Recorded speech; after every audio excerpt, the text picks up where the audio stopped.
जय माता दी। नवरात्रि के 7वें दिन माँ कालरात्रि की पूजा का विधान है। महासप्तमी के दिन माँ की पूजा करने से सभी विपदाओं का नाश होता है। माँ कालरात्रि का रूप अत्यंत भयंकर है, लेकिन भक्तों के लिए बेहद कल्याणकारी है।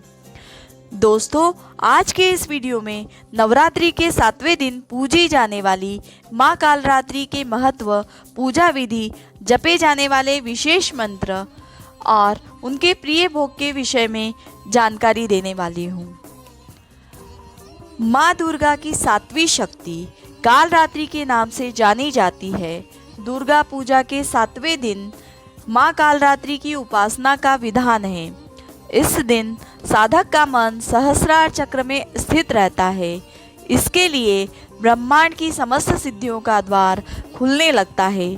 देवी कालरात्रि को व्यापक रूप से माता देवी, काली, महाकाली, भद्रकाली, भैरवी, रुद्रानी, चामुंडा, चंडी और दुर्गा के कई विनाशकारी रूपों में से एक माना जाता है।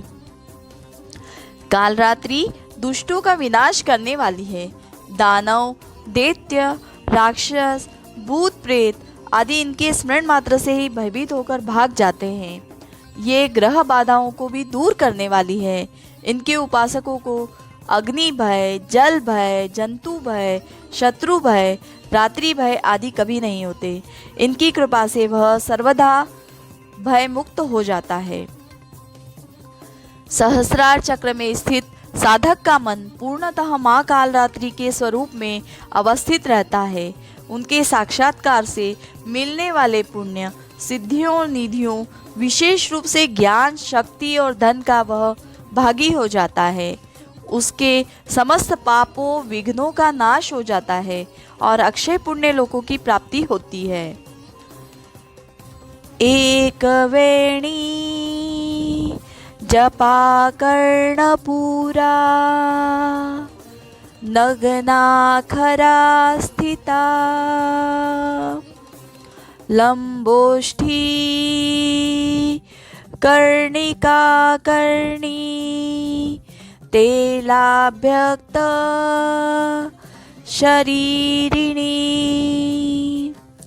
वामपादोल सल्लोह लताकंटकभूषण, वर्धन मूर्धध्वजा कृष्णा, कालरात्रिर्भयंकरी। अर्थात माँ की यह 7वीं शक्ति कालरात्रि के नाम से जानी जाती है। अर्थात जिनके शरीर का रंग घने अंधकार की तरह एकदम काला है। नाम से ही जाहिर है कि इनका रूप भयानक है। सिर के बाल बिखरे हुए हैं और गले में विद्युत की तरह चमकने वाली माला है। अंधकारमय स्थितियों का विनाश करने वाली शक्ति है कालरात्रि। काल से भी रक्षा करने वाली यह शक्ति है। इस देवी के 3 नेत्र हैं। यह तीनों ही नेत्र ब्रह्मांड के समान गोल हैं। इनकी सांसों से अग्नि निकलती रहती है। यह गर्दन की सवारी करती है। ऊपर उठे हुए दाहिने हाथ की वर मुद्रा भक्तों को वर देती है। दाहिनी ही तरफ का नीचे वाला हाथ अभय मुद्रा में है, यानी भक्तों हमेशा निडर और निर्भय रहो। बाईं तरफ के ऊपर वाले हाथ में लोहे का कंटक तथा नीचे वाले हाथ में खड़ग है। इनका रूप भले ही भयंकर हो, लेकिन यह सदैव शुभ फल देने वाली माँ है, इसीलिए यह शुभंकरी कहलाई। अर्थात इनसे भक्तों को किसी भी प्रकार से भयभीत या आतंकित होने की कतई आवश्यकता नहीं है। उनके साक्षात्कार से भक्त पुण्य का भागी बनता है। अब हम जानेंगे माँ कालरात्रि की पूजन विधि के बारे में। चैत्र नवरात्रि के 7वें दिन स्नान आदि से निवृत्त होकर माँ कालरात्रि का स्मरण करें। फिर माता को अक्षत, धूप, गंध, पुष्प और गुड़ का नैवेद्य श्रद्धापूर्वक चढ़ाएं। माँ कालरात्रि का प्रिय पुष्प रात रानी है। यह फूल उनको ज़रूर अर्पित करें। इसके बाद माँ कालरात्रि के मंत्रों का जाप करें और अंत में माँ कालरात्रि की आरती करें। माँ कालरात्रि को गुड़ बहुत पसंद है, इसलिए महासप्तमी के दिन उन्हें इसका भोग लगाना शुभ माना जाता है। मान्यता है कि माँ को गुड़ का भोग चढ़ाने और ब्राह्मणों को दान करने से वह प्रसन्न होती है और सभी विपदाओं का नाश करती है। माँ कालरात्रि को लाल रंग अत्यंत प्रिय है। माँ कालरात्रि के स्वरूप विग्रह को अपने हृदय में अवस्थित करके मनुष्य को एक निष्ठ भाव से उपासना करनी चाहिए। यम, नियम, संयम का उसे पूर्ण पालन करना चाहिए। मन, वचन, काया की पवित्रता रखनी चाहिए। वे शुभमकारी देवी है।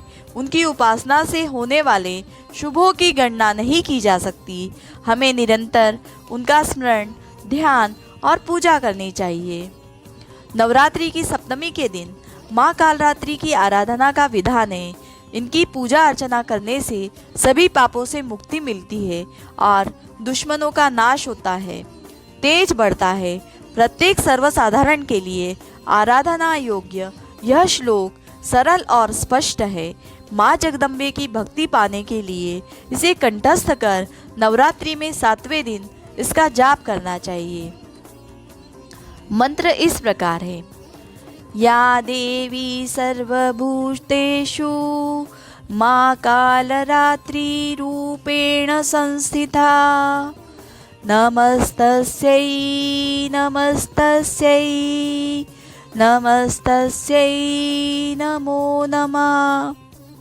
अर्थात हे माँ सर्वत्र विराजमान और कालरात्रि के रूप में प्रसिद्ध अम्बे, आपको मेरा बार बार प्रणाम है, या मैं आपको बार बार प्रणाम करती हूँ। हे माँ मुझे पाप से मुक्ति प्रदान करें। दोस्तों, आपको यह वीडियो पसंद आया हो तो इसे लाइक करें, शेयर करें एवं मेरे चैनल को सब्सक्राइब करें। और हाँ, कमेंट बॉक्स में जय माता दी लिखना न भूलें। जय माता दी।